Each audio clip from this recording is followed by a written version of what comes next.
लेंगे हम 4 अदर शीशे के गिलास। साथ है हमारे पास ये है तुखमे बलंगा, ये 2 चम्मच लिया, इसमें 3 चम्मच हमने डाला है पानी।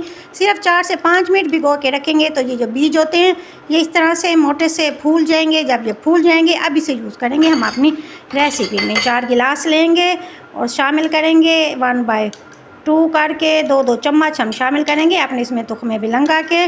कुछ बच्चे हमारे ऐसे हैं जो तुखमे बलंगा पसंद नहीं करते, उनके लिए हमने गिलास ऐसे ही छोड़ देने हैं बग़ैर तुखमे बलंगा डालने। कोशिश करें कि बच्चों को तुखमे बलंगा गर्मियों के सीज़न में ज़रूर दें, क्योंकि ये भी गर्मी को बहुत हद तक ख़त्म करता है। बल्कि इस तरह कहूँ तो ये भी बहुत ही मुनासिब होगा कि ये गर्मी को ख़त्म कर देता है और हमारे मैदे को और जिगर को ठंडक देता है और गर्मी की हिद्दत को ख़त्म करता है। ये देखिए अब इसमें हम शामिल करेंगे, ये है हमारे पास रबड़ी वाला दूध शामिल करने जा रहे हैं तुखमे बलंगा के अंदर।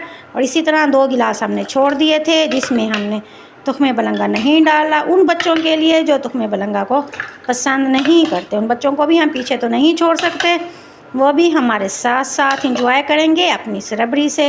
ये देखिए ये शामिल हो गया हमारा रबड़ी दूध, शामिल हो गया इन 4 गिलासों में। बहुत ही ज़बरदस्त रेसिपी है, ट्राई ज़रूर कीजिएगा। उम्मीद है आपको मेरी छोटी सी मेहनत पसंद आई होगी। ज़हरा को दुआ में याद रखिएगा।